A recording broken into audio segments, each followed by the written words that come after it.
आपने बहुत कुछ सुना होगा हमारे और ताजमहल के बारे में, लेकिन आज ये वीडियो पूरी जरूर देखना। सुना है जब ये पूरा हो जाएगा तब हमारे हाथ काट दिए जाएंगे। यहाँ ये बातें मत किया कर, दीवारों के भी कान होते हैं। जिसने सबसे पहले कहा था वो आज काम पर नहीं आया। मैंने उसे सब कुछ दिया, फिर भी मेरी मुमताज, मेरी जान मिट्टी में मिल गई और मैं यहाँ खड़ा हूँ, पत्थरों से बात करता हूँ। नमस्कार दोस्तों, आज मैं आपको ले चलता हूँ एक ऐसे सफर पर जो हमें सीधा पहुंचाएगा 400 साल पीछे, उस दौर में जब हिंदुस्तान पर मुगलों का राज था। आज हम जानेंगे कि दुनिया के 7 अजूबों में से एक ताजमहल वास्तव में कैसे बना था। कभी सोचा है आपने कि उस जमाने में जब न बिजली थी, न आधुनिक क्रेन थे, न कोई उन्नत तकनीक थी, तब एक इतनी शानदार और परफेक्ट इमारत कैसे बनाई गई होगी? तो तैयार हो जाइए, क्योंकि आज की कहानी है मेहनत की, मोहब्बत की और मनुष्य के हौसले की।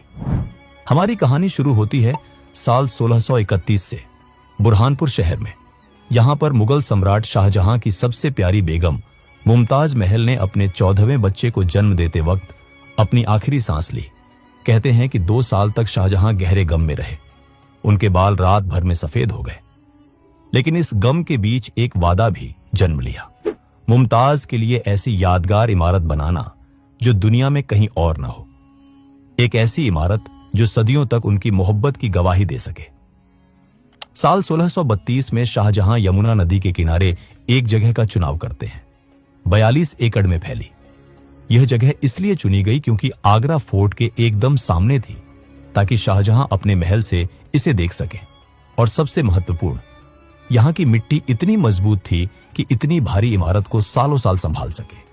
शाहजहां ने पूरी दुनिया से बेहतरीन आर्किटेक्ट और कलाकारों को बुलाया।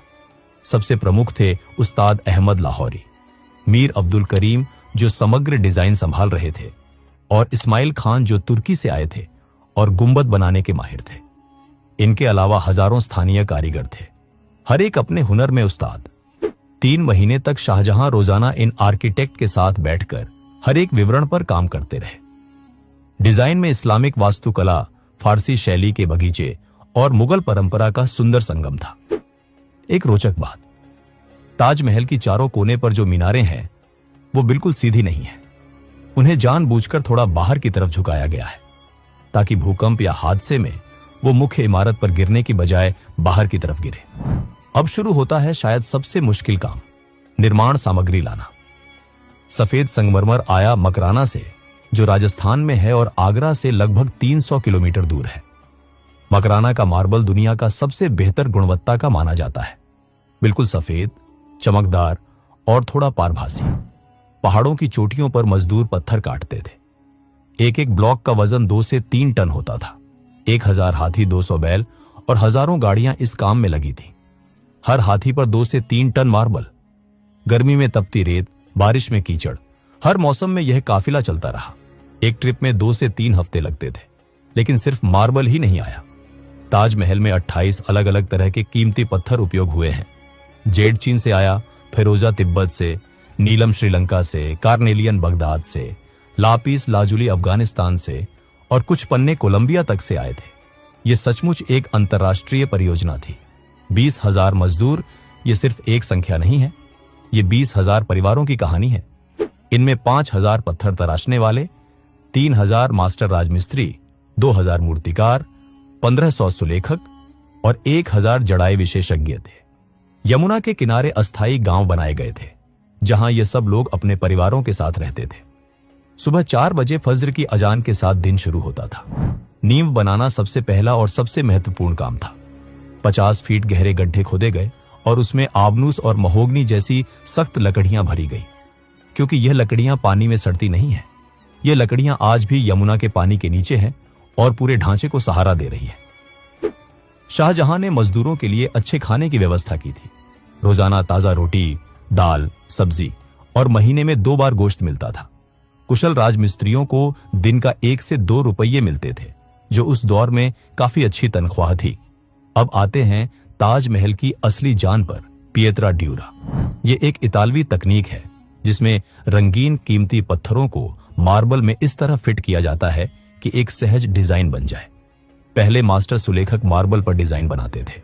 फूल, बेल, ज्यामितीय पैटर्न, कुरान की आयतें, फिर पत्थर तराशने वाला विशेष औजारों से मार्बल में बिल्कुल सही आकार की नाली खोदता था।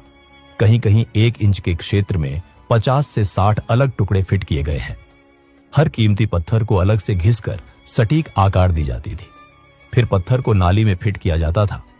बीच में एक विशेष चिपकने वाला पदार्थ लगाई जाती थी जो चूना, अंडे की सफेदी और विशेष रेजिन से बनती थी। यह इतना मजबूत था कि 400 साल बाद आज भी यह पत्थर अपनी जगह पर मजबूती से लगे हुए हैं। जब सारे पत्थर लग जाते तो पूरी सतह को पॉलिश किया जाता था। अंतिम परिणाम इतना परफेक्ट होता था कि आप हाथ फेरो तो जोड़ महसूस नहीं होते। एक 10 गुणा 10 फीट का पैनल पूरा करने में 6 से 8 महीने लग जाते थे।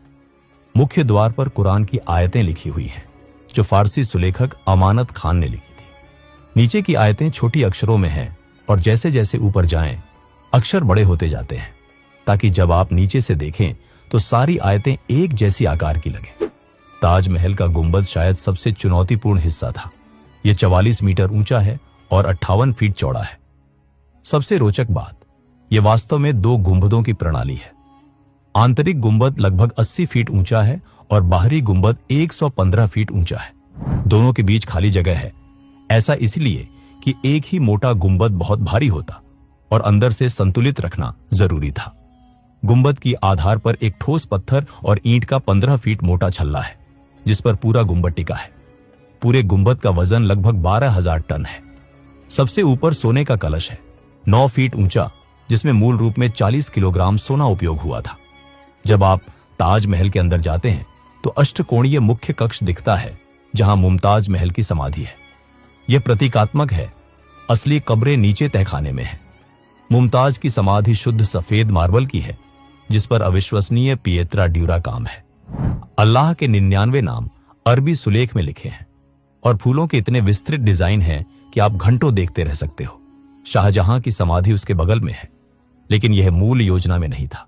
जब 1666 में शाहजहां का देहांत हुआ तो औरंगजेब ने उन्हें भी मुमताज के बगल में दफनाया। इसकी वजह से मुमताज तकनीकी रूप से केंद्र में नहीं है।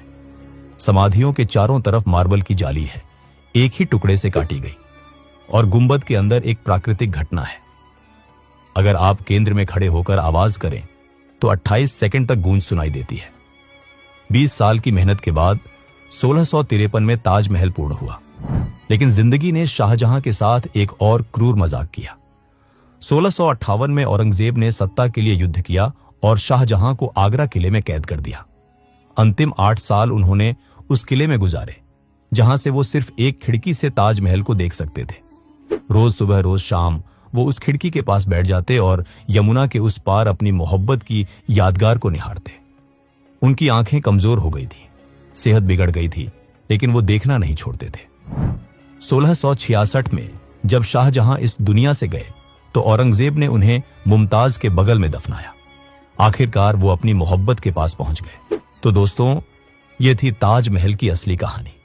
20,000 लोगों की मेहनत, 22 साल का सफर और एक ऐसी मोहब्बत जो मौत से भी ज्यादा ताकतवर निकली। बिना आधुनिक तकनीक के कैसे यह चमत्कार हुआ? जवाब है समर्पण में, योजना में और मानवीय हौसले में। आज ताजमहल सिर्फ एक इमारत नहीं,